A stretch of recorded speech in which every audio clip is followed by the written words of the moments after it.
And we are back with the fourth segment of the GSMC Sports Podcast presented by the GSMC Sports Network. And in this fourth segment, there's a dog in the background. I can't really do anything about that. I apologize. But in this fourth segment, we are going to be talking about Week 17 of the NFL and the teams that have made the playoffs, teams that are already in the playoffs, teams that are in the hunt for a playoff spot, as well as the teams that that have either won, the teams that lost, things like that, teams that aren't going to be in the playoffs, just the usual stuff in an NFL recap of this week. As we know, we're going into the final week of the NFL. It's been a very rough ride, especially if you're a New York fan. And it's also been a rough ride if you've been a Cowboys fan yet. Don't think I'm going to sleep on the Cowboys. I don't have my Cowboy hat with me, but still, something that's really funny that I have to bring to everyone's attention. Micah Parsons, in a post-game interview, he said, if you take away the scoreboard, the game would have been close. Of course, if you take away the scoreboard, the game would have been close. And I might as well talk about that game because we know. The season for the Giants, they started with getting rid of Saquon, and now it ends with losing the number one pick in the draft. So just absolutely fantastic. And Saquon had a great game against the Cowboys. Once again, he recorded 167 yards on the ground. And the Eagles, despite the fact that they don't have Jalen Hurts as their starter for this week, or for last week, they still had a pretty solid game. Solid from their quarterbacks, Kenny Pickett and Tanner McKee. Like, those, Kenny Pickett, he had a funny moment in this game. Like, it looked like he had super glue attached to his gloves as he was trying to throw the ball, but he couldn't let go of the ball. I thought it was very funny. But again, at the end of the day, the Eagles, they ended up winning 41-7 against the Dallas Cowboys. I mean, the Cowboys, they were not going to make the playoffs anyway. The Eagles, they cemented the number one spot in their division, and they're most likely going to host a playoff game once the wild card games start. And I mean, like I said, Saquon had a great game, and despite the fact that they did not have a very competent quarterback, Devontae Smith had a very good game after blowing the last game to Washington by dropping a pass. He caught 2 touchdowns, 6 receptions for a total of 120 yards in the air.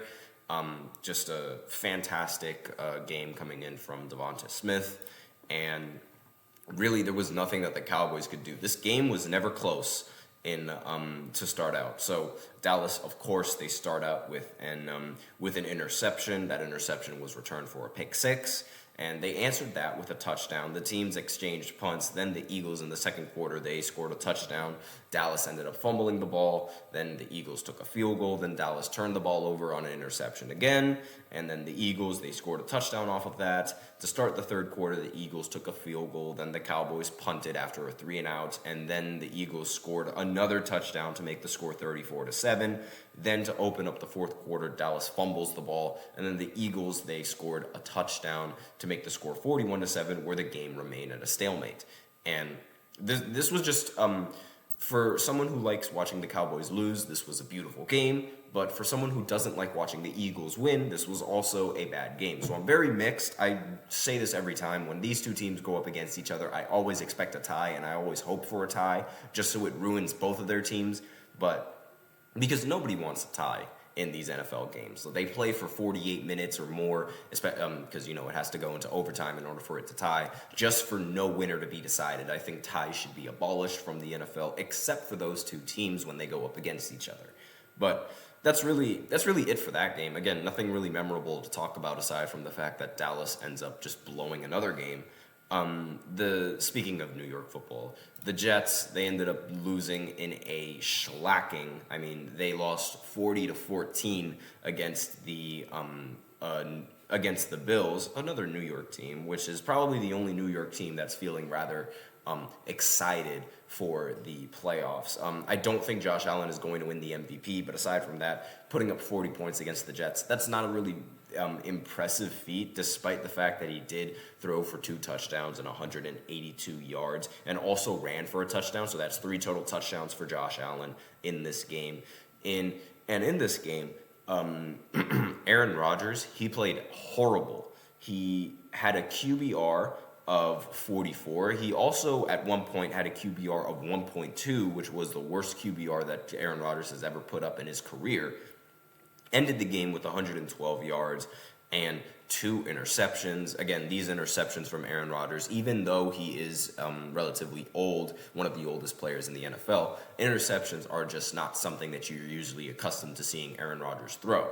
And he even apparently in a post-game interview, he said that he benched himself. Like they were down by so much, and they decided, okay, why don't we put Tyrod Taylor in the game? Tyrod Taylor played much better than Aaron Rodgers had when Aaron Rodgers was in the game. Tyrod completed 11 of his 14 passes for 83 yards, and he threw for 2 touchdowns, the only 2 touchdowns that the Jets scored in this game. But like the Cowboys game between the Eagles and the Cowboys, this game was never close. So not really much that needs to be talked about aside from the fact that Aaron Rodgers kind of quit on the Jets mid-game, which, again, not entirely sure how that's going to play into the next season, but we will see how that goes. The Vikings, they ended up beating the Green Bay Packers in a very close game, 27-25. Now the Vikings are 14-2, a ridiculous record coming from the Vikings, even though they have Sam Darnold at quarterback, something that I never really expected. Jordan Love seemed to regress a little bit in this game. He threw for 185 yards, 1 touchdown. Josh Jacobs and Emmanuel Wilson both ran for a touchdown in this game. But Sam Darnold threw for 377 yards in the air, 3 touchdowns and 1 interception. And just an overall great game coming in from the Vikings in this one. And after this win, the Vikings, they now have they are now leading in the NFC North. The Lions, they're going to have to win in this in the next game if they're going to want to secure a spot and keep the number 1 seed in the NFC in order to secure a bye week and a spot in the. They're already in the postseason, but again, they want to have home field advantage. And going into the wild card games, if they're going to have to play in those wild card games. But they've already been confirmed in the playoffs. But they're going to have to go up against the 49ers. They have to win this game if they want to have that first round bye, which is something that's going to be looked at very, very closely. Their game starts at 8:15 later on today, so it's a very, very important game for the Detroit Lions. And the NFC North, very, very, very competitive conference this year.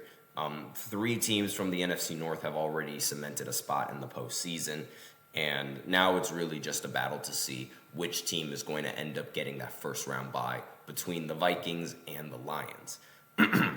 Another game that was also really competitive and also had playoff implications was between the Commanders and between the Falcons. If the Commanders, they ultimately ended up winning that game, and as a result of that win, they are now in the playoffs, and they're going to be in the wild card. They're going to play an away game in the wild card because the Eagles, they're going to have home field advantage coming in from the NFC East. So their competition is, and their drive to win is to try and go up against a much easier opponent going into this next week of games and going into the playoffs, because it's much different being a 7th seed as it is being a 6th seed, and depending on the team that you want to play in, depending on the team that you think you'll match up better in, you're going to have to win in those games.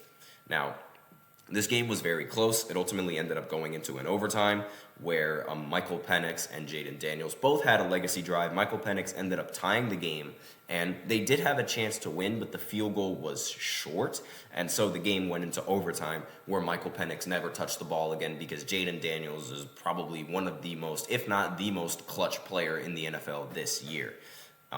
That game ended with a 30-24 score. Jayden Daniels threw for 3 touchdowns, 1 interception, and while he did not run for a touchdown, he did run for 127 yards on the ground. A great game coming in from Jayden Daniels in this one, and a very important time to have a great game. And Michael Penix, in probably the first important game of his career, he threw 223 yards, the game-tying touchdown drive, and he did throw for 1 interception, but again, just a great game coming in from Michael Penix.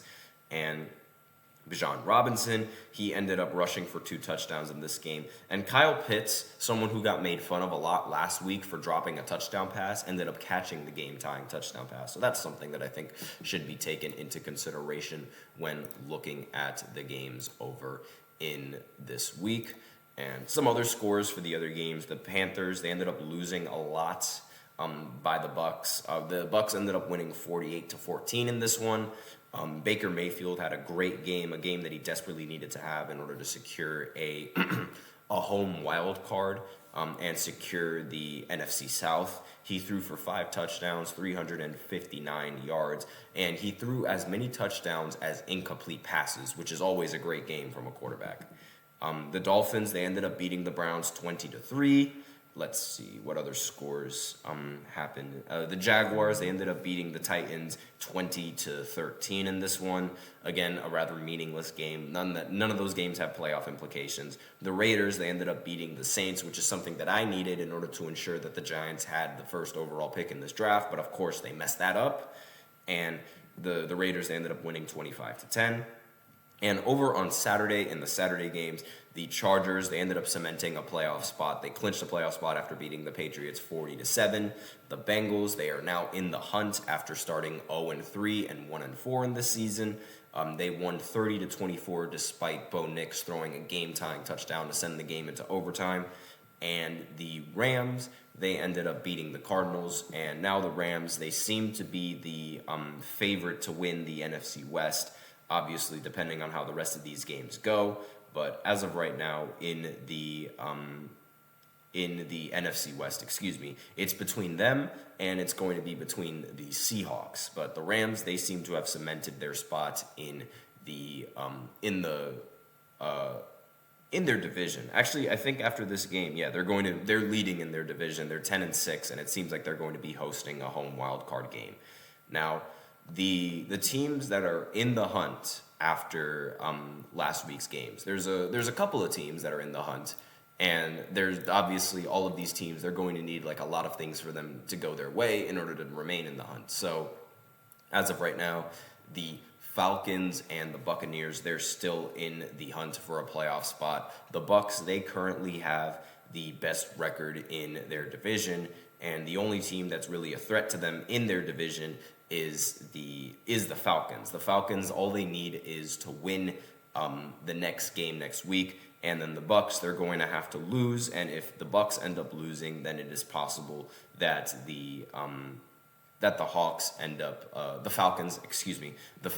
end up taking their spot as in the 4th seed and hosting a wild card game. So those are the teams that are right now currently in the hunt. It seems like the playoff picture is going to look like the Lions at 1, the Eagles at 2, the Rams at 3.